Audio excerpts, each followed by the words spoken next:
Welcome to Fun Facts Daily, your source for just the good stuff. Monday through Friday, we're bringing fun facts and news you can use, all carefully curated to uplift and inform. So give yourself a break, relax, and learn something awesome in just a few minutes every day.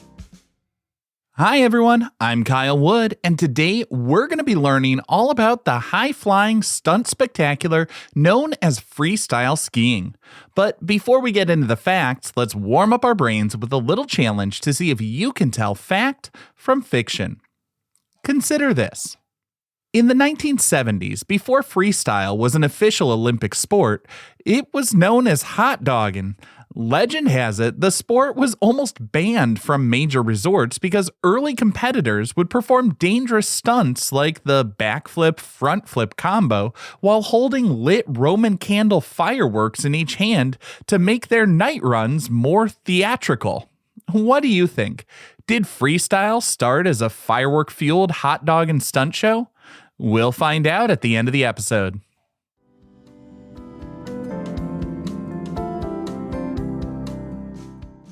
Now for your word of the day. Our word for today is mogul. That's M-O-G-U-L. While people often use the term mogul to describe a powerful business leader, in skiing it refers to those large, hard bumps of snow that cover a steep run. It comes from the Bavarian-Austrian word mogul, which means a small hill or mound. Ski moguls are created naturally by the turns of many skiers. As skiers traverse the slope, they carve into the snowpack and kick up a little bit with every turn. Over time, those little bits can build up to some massive mounds. For competition, they're meticulously groomed into a consistent pattern. To master them, skiers use their legs like heavy-duty shock absorbers.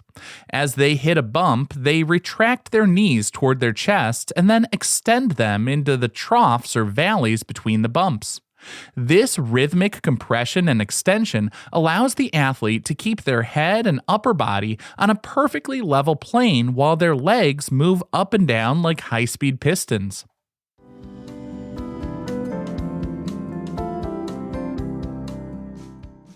Time for your daily high five, our top 5 fun facts about freestyle skiing.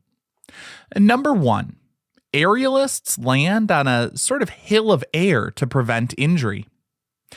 In the aerials event, skiers launch themselves off vertical kickers that send them 50 feet into the air.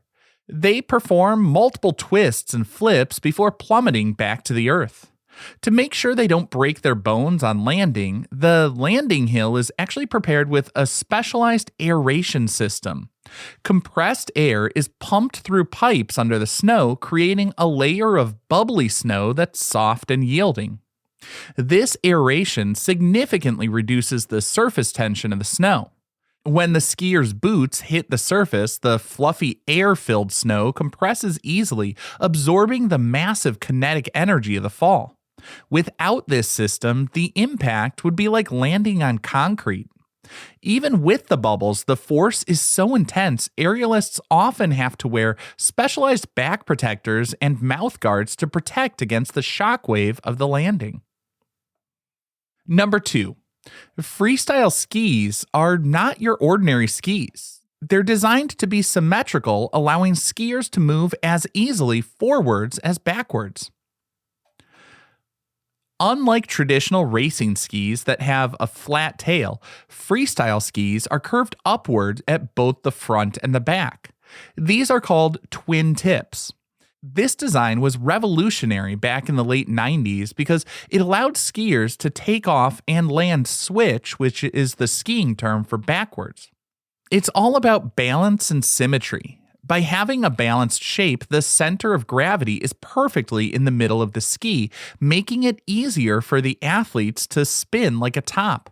If they land backwards, the curved tails act like a secondary set of tips, slicing into the snow and preventing the skier from sort of submarining and having it go under the snow. This simple design change turned the entire mountain into a 360-degree playground where skiing forward and backward are equally fast.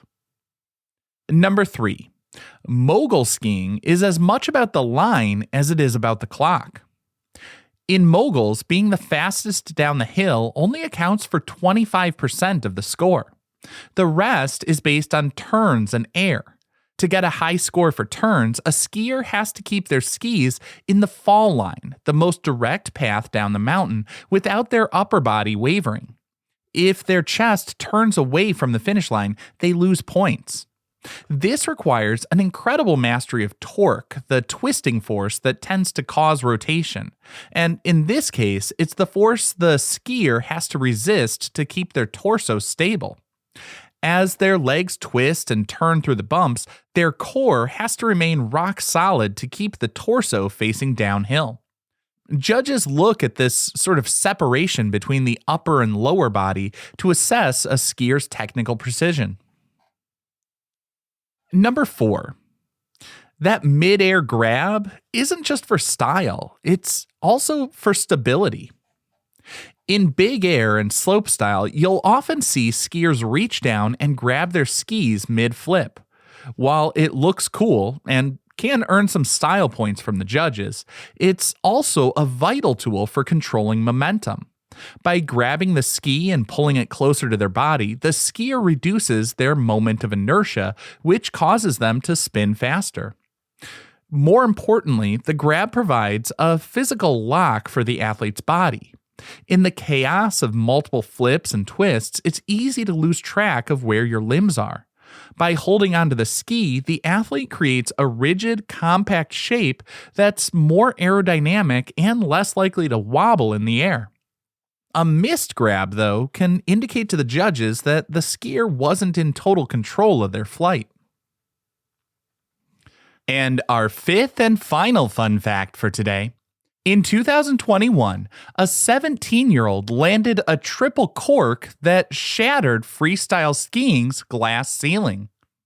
For years, many people considered the triple cork to be physically impossible for female skiers, but 17-year-old Tess Ledeux proved them wrong. In 2021, she landed 3 full flips in a 3-second jump. To do it, she had to pull her limbs into a tuck so tight she experienced about 6 Gs of force. But of course, this feat wasn't just about those couple seconds of a massive jump. It was the culmination of years of hard work. And in her diary, it said that she wrote the words, "I will land the triple," every single day for a year before she finally stomped it in competition. Athletes are constantly pushing themselves to the limits to see just how much they can do. It's really hard to fit more rotations in that short period that you're in the air, but some skiers have not only been able to land a triple cork. Just a few years before Tess's breakthrough, the Swiss skier Andri Ragettli made history by landing the world's first quad cork on skis. That's 4 full off-axis flips and 5 full rotations. To pull off a quad, Ragettli had to launch nearly 50 feet into the air, reaching rotation speeds that would make just about anybody dizzy and disoriented. In order to land these spectacular stunts, skiers will often use a technique called visual spotting. This involves snapping their head faster than their body to find a fixed point on the horizon, usually the landing hill, at specific intervals during the spin. This visual reset provides the brain with a stable reference point and helps prevent the fluid in the inner ear from sloshing too wildly, which is the primary cause of dizziness. By effectively restarting their sense of balance mid-air, athletes can maintain their spatial awareness even while spinning 4 or 5 times in just a few seconds.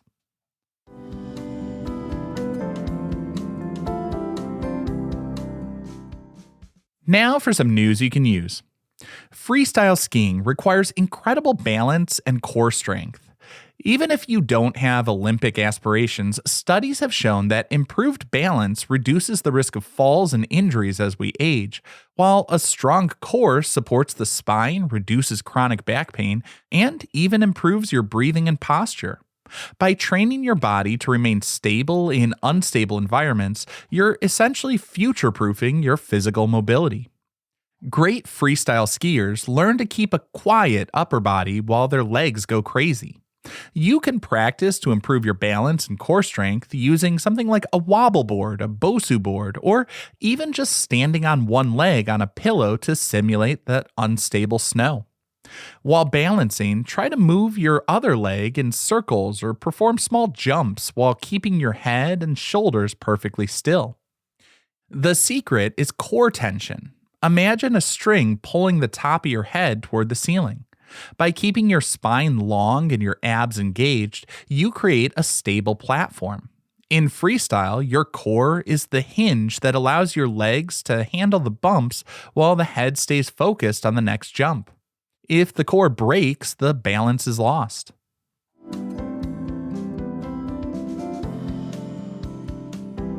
Now for the moment you've been waiting for. At the beginning of the episode, I asked if it's true that freestyle evolved from a firework-fueled hot dogging show. Well, that's a fact. In the late 1960s and early 1970s, hot dogging was the Wild West for skiing. It was all about showmanship. And yeah, people often used lit Roman candles in exhibition night shows. The backflip front flip combo with fireworks was a legendary stunt performed by early pros to get crowds excited. The resorts did eventually try to ban it because it was so dangerous. And that's why, as the sport organized into freestyle, they came up with very strict safety rules, transforming it from a fiery stunt show to the Olympic technical masterpiece we see today. Now, I hope you enjoyed learning a bit about freestyle skiing with me today, and be sure to tune in every weekday for even more fun facts. Fun Facts Daily is an Airwave Media podcast. It was written, recorded, mixed, and edited by me, Kyle Wood. Thanks for sharing a part of your day with me. Be sure to follow Fun Facts Daily on your favorite podcast app so you can keep the good stuff coming your way every day. And if you like the show, please do me a favor and leave a kind rating, review, or just tell your friends about it.